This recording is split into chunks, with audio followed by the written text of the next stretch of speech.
మనకు ఉత్తరప్రదేశ్లో వాళ్ళకు డిమాండ్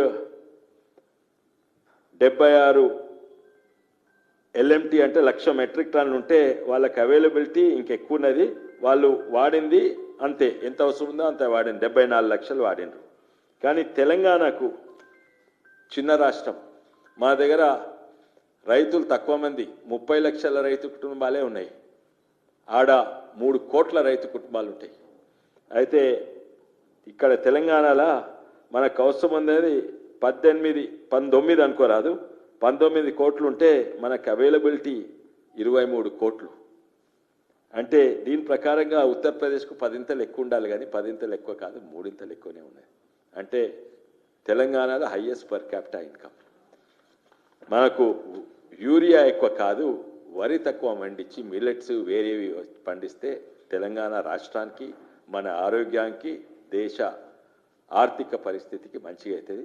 వాడాలి. ఇప్పుడు నడ్డా గారిని అడిగిండ్రు, నడ్డా గారు ఇస్తా అన్నారు, కానీ మన డైరెక్షన్ తప్పుంది. ముఖ్యమంత్రి గారికి విజ్ఞప్తి ఏంటంటే మన డైరెక్షన్ మారవన్రి, వరి తక్కువ వండియండ్రి, యూరియా తక్కువ వాడండి నేను విజ్ఞప్తి చేస్తున్నాను. ఇంకొక ముఖ్యమైన విషయం ఏంటంటే మొన్ననే మా నాయకుడు మహేశ్వరం, మా నాయకుడు, ఎంతోమంది నాయకులు ఉన్నారు, వాళ్ళ ఇంట్ల మీద రెక్కీ చేసిండ్రు. ఎవరు? రోహింగ్యాస్ అంట. వాళ్ళు రోహింగ్యాస్ కాదు, వారి ఇంటి చుట్టూ మోటార్ సైకిల్ మీద తిరుగుతుండ్రు. ఏందని చూసే వరకు వాళ్ళు పారిపోయినరు. మళ్ళోసారి పరిస్థితి వీళ్ళు పట్టుకుంటే వాళ్ళకు చక్కగా భాష తెలుగు అయితే అర్థమైతే లేదు, హిందీ చక్కగా మాట్లాడతలేరు. తర్వాత తెలిసింది వీళ్ళు రోహింగ్యాలని. ఇదని పట్టుకొని ఇద్దట్లో ఒకరు దొరికి పట్టుకొని పోలీసు వాళ్ళకి ఇచ్చిండ్రు. వాళ్ళు ఉల్టా మన మీద రెక్కీ చేస్తుండ్రు. మనం వాళ్ళని పట్టుకునేది పోయి మన ఇండ్ల చుట్టూ వాళ్ళు తిరుగుతున్నారు. వీళ్ళు ఏం చేస్తున్నారు పొద్దుగాలేంది. ఇటువంటి పరిస్థితి అయింది. మన బంగ్లాదేశీస్ చాలా మంది వచ్చిండ్రు, అందులో రోహింగ్యాస్ చాలా మంది ఉండ్రు. మేము పోలీస్ కంప్లైంట్ ఇచ్చినాము. ముఖ్యమంత్రి గారికి విజ్ఞప్తి ఏంటంటే ఫస్ట్ ఆఫ్ ఆల్ వీళ్ళందరినీ రౌండప్ చేసి వీళ్ళని పంపించాలి. ఎన్ని రోజులు ఇక్కడ పెడతారు రోహింగ్యాలను? ఇల్లీగల్ పాకిస్తాన్, బంగ్లాదేశ్ వాళ్ళని పట్టుకోవాలి. వాళ్ళు ఎంతమందికి ఓటర్ ఐడి కార్డు ఉన్నా అది కూడా చేయాలి. ఓటర్ ఐడి రివిజన్ మళ్ళీ చేయాలి. ఎట్లయితే బీహార్ ఇక్కడ చేస్తుండ్రో ఇక్కడ కూడా చేయాలి.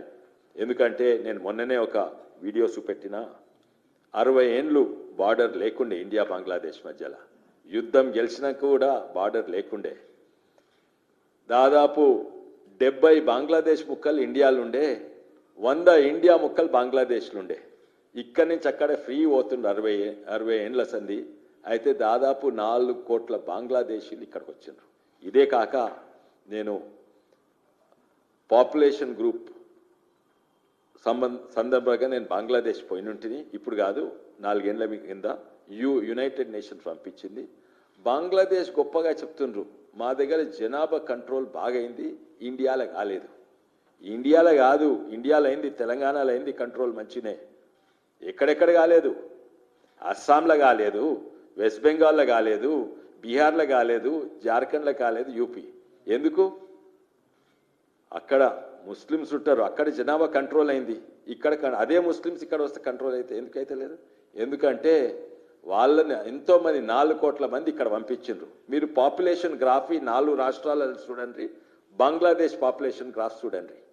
బంగ్లాదేశ్ పాపులేషన్ తక్కువైంది, ఈ 4 రాష్ట్రాల్లో పెరిగింది. అది 4 కోట్ల మంది బంగ్లాదేశ్ ఉన్నారు.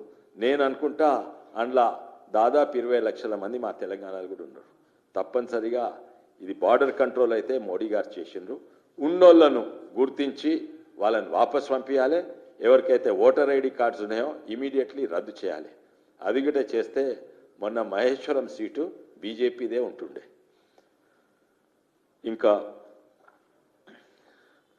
ప్రత్యేకంగా కేంద్ర ప్రభుత్వం ఎన్నో పథకాలు ఉన్నాయి.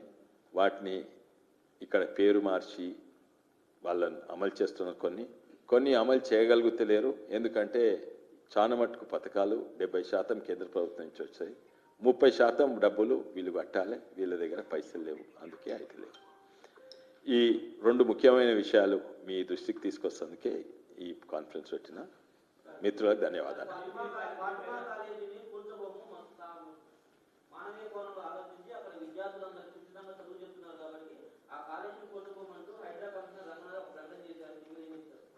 అంటే ముస్లిమ్స్లు ఎంఐఎంను అక్బరుద్దీన్ వాళ్ళకే మానవత్వము ఇవి దృష్టిలో పెట్టుకొని యాక్ట్ చేయాలి, మన పేద హిందువులను చూడొద్దా, ఓన్లీ బిల్డర్లను దృష్టిలో పెట్టుకోవాలి. హైడ్రా ముందు వచ్చినప్పుడు ఎంతోమంది బీజేపీ వాళ్ళు కూడా మెచ్చుకున్నారు, ఓ మంచి పని చేస్తుంది నేను ప్రత్యేకంగా హైడ్రాని మెచ్చుకున్నా. కొంతమంది అన్న నువ్వు బీజేపీలో కాంగ్రెస్ ప్రభుత్వం హైదరాబాద్ కంటే మంచి పని చేస్తే మెచ్చుకుంటాం. కానీ 2 వారాలనే తెలిసింది వాళ్ళ నిజమైన స్వరూపం ఏంటంటే బిల్డర్లను ఆదుకోవాలి, పేదోళ్ళు హిందువులు ఉంటే వాళ్ళది కబ్జా ఉంటే తీసేయాలి, ముస్లింలకి అయితే లొంగిపోవాలి. వీడియో వాళ్ళకి ఫేవర్ వీళ్ళకి ఫేవర్ అంటే మేము అన్నయ్య కావాలన్నా అంతేనా? అన్నయ్య కావాలి, బండి అకౌంట్ ఇక్కడ తీసుకొస్తే ఏం ప్రాబ్లం లేదు. అదే కదా మేము ముచ్చట. సాధారణంగా చెరువు కబ్జా అయితే పక్కన ఈ చెరువు మధ్యలో కట్టిండ్రు, కానీ వీళ్ళకి దమ్ము లేదు. ఎందుకంటే ముస్లిమ్స్ వీళ్ళ ఓట్ బ్యాంక్, ఎంఐఎంకు